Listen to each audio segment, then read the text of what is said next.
इस वीडियो में हम त्रिकोणमिति को स्टडी करेंगे। त्रिकोणमिति को इंग्लिश में हम ट्रिगोनोमेट्री कहते हैं।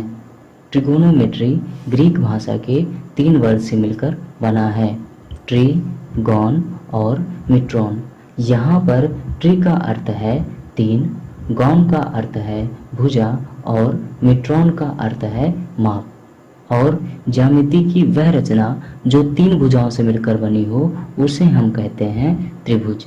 इस प्रकार से ट्रिगोनोमेट्री का शाब्दिक अर्थ हुआ त्रिभुज की माप, अर्थात त्रिकोणमिति के द्वारा हम त्रिभुज का मापन करते हैं। लेकिन वो त्रिभुज कैसे होने चाहिए, आइए समझते हैं। कोणों के आधार पर त्रिभुज 3 प्रकार के होते हैं। पहला है न्यूनकोण त्रिभुज, दूसरा है समकोण त्रिभुज और तीसरा है अधिक कोण त्रिभुज। ऐसा त्रिभुज जिसके प्रत्येक कोण 90 अंश से कम हो उसे हम न्यूनकोण त्रिभुज कहते हैं। यहाँ पर कोण ए, बी और सी ये तीनों 90 अंश से कम हैं, अर्थात यह एक न्यूनकोण त्रिभुज है। इसी प्रकार ऐसा जिसका कोई एक कोण 90 अंश का हो उसे हम समकोण त्रिभुज कहते हैं। यहाँ पर कोण बी ये 90 अंश का है। और ऐसा त्रिभुज जिसका कोई एक कोण 90 अंश से अधिक हो उसे हम अधिक कोण त्रिभुज कहते हैं। यहाँ पर कोण ए ये 90 अंश से अधिक है। यदि हम किसी त्रिभुज में त्रिकोणमिति का प्रयोग करना चाहते हैं तो उसमें कोई एक कोण 90 अंश का जरूर होना चाहिए, अर्थात यदि हमारा त्रिभुज समकोण है तभी हम उस पर त्रिकोणमिति का प्रयोग कर सकते हैं। इस प्रकार से हम कह सकते हैं गणित की वह शाखा जिसके द्वारा हम किसी समकोण त्रिभुज की विभिन्न मापों को ज्ञात करते हैं उसे हम त्रिकोणमिति कहते हैं। इसके बाद है त्रिकोणमितीय मान। तो त्रिकोणमितीय मान की परिभाषा कुछ इस प्रकार है। त्रिकोणमिति में त्रिभुज की विभिन्न मापों को ज्ञात करने के लिए हम जिन निर्धारित मानों का प्रयोग करते हैं उन्हें हम त्रिकोणमितीय मान कहते हैं। ये ऐसे मान होते हैं जिन्हें त्रिकोणमिति के विकास के समय ही निर्धारित कर दिया गया था। इन मानों की कुल संख्या 6 होती है, जो कि इस प्रकार हैं: साइन, कॉस, टैन, कॉट, सेक और कॉसेक। यहाँ पर साइन यह साइन का संक्षिप्त रूप होता है जिसे हम हिंदी में ज्या कहते हैं। कॉस यह कोसाइन का संक्षिप्त रूप होता है जिसे हम हिंदी में कोज्या कहते हैं। टैन यह टेंजेंट का संक्षिप्त रूप होता है जिसे हम हिंदी में स्पर्शज्या पढ़ते हैं। कॉट यह कोटेंजेंट का संक्षिप्त रूप होता है जिसे हम हिंदी में व्यू स्पर्शज्या कहते हैं। सेक यह सीकेंट का संक्षिप्त रूप होता है जिसे हम हिंदी में व्यू कोज्या कहते हैं। इसी प्रकार कॉसेक यह कोसिकेंट का संक्षिप्त रूप होता है जिसे हम हिंदी में व्युज्या कहते हैं। यहाँ पर व्यू का अर्थ है व्युत्क्रम।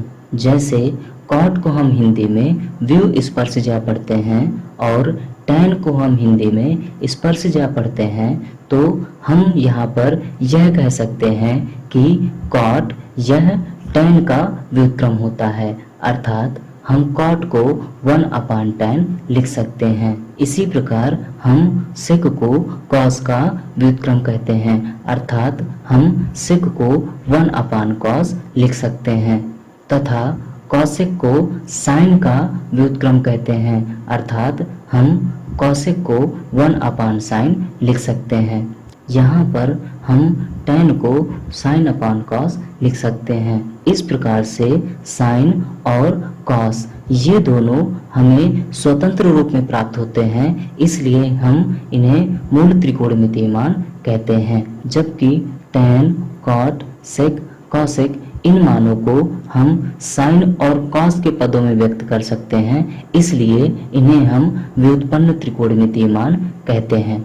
अर्थात ऐसे त्रिकोणमितीय मान जो स्वतंत्र रूप में होते हैं उन्हें हम मूल त्रिकोणमितीय मान कहते हैं और इनकी संख्या 2 होती है, साइन और कॉस। जबकि ऐसे त्रिकोणमितीय मान जो साइन और कॉस की सहायता से प्राप्त होते हैं उन्हें हम व्युत्पन्न त्रिकोणमितीय मान कहते हैं। इनकी संख्या 4 होती है, tan, cot, sec और cosec। इसके बाद है त्रिकोणमितीय अनुपात। तो त्रिकोणमितीय मानों को जब हम त्रिभुज के किसी न्यून कोण के साथ रखते हैं तो वह न्यून कोण के सापेक्ष किन्हीं दो भुजाओं के अनुपात को प्रदर्शित करते हैं, जिन्हें हम कोणों के त्रिकोणमितीय अनुपात कहते हैं। जब हमें त्रिभुज के कोण ज्ञात नहीं होते तो वहां पर हम थीटा का प्रयोग करते हैं। यहाँ पर ये जो साइन बना हुआ है यह ग्रीक अक्षर का साइन है जिसको हम थीटा पढ़ते हैं। मान लीजिए हमारे पास एक समकोण त्रिभुज है।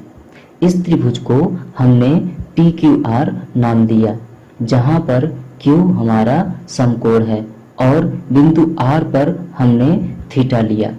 थीटा के सामने वाली भुजा को हम सम्मुख भुजा कहते हैं और 90 अंश के सामने वाली भुजा को हम कर्ण कहते हैं और कर्ण के अतिरिक्त थीटा से लगी हुई भुजा को हम आसन्न भुजा कहते हैं।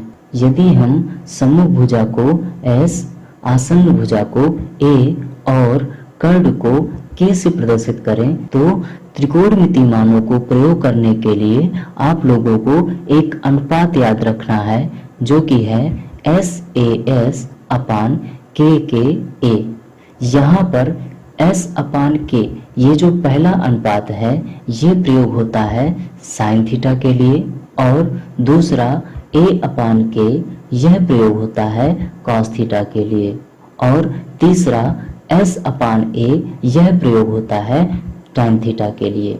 यदि हम इसी त्रिभुज में QR को 3, PQ को 4 और PR को 5 वैल्यू दे दें तो यहाँ पर साइन थीटा का मान होगा PQ अपान PR। क्योंकि थीटा के सामने वाली भुजा PQ होगी इसलिए हम S की जगह पर क्या रखेंगे PQ और K क्योंकि हमारा कर्ण PR है इसलिए हम K के स्थान पर रखेंगे PR। इस प्रकार से साइन थीटा की वैल्यू हो जाएगी 4 अपान 5 और कॉसेक थीटा यह साइन का व्युत्क्रम होता है इसलिए इसकी वैल्यू हो जाएगी PR अपान PQ अर्थात 5 अपान 4। कॉसेक थीटा का मान साइन थीटा के मान का उल्टा होगा।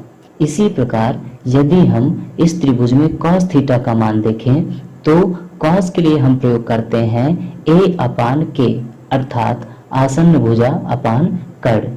तो यहाँ पर थीटा के लिए आसन्न भुजा QR है और कर्ण PR है इसलिए हम कॉस थीटा का मान लिखेंगे QR अपान PR और इस प्रकार से हमें इसका मान प्राप्त होगा 3 अपान 5। और यदि हम सेक का मान देखें तो सेक यह कॉस का व्युत्क्रम होता है और इसका मान हमें प्राप्त होगा PR अपान QR अर्थात 5 अपान 3। इसी प्रकार यदि हम tan का मान देखें तो tan के लिए हम लिखते हैं S अपान A मतलब सम्मुख भुजा अपान आसन्न भुजा।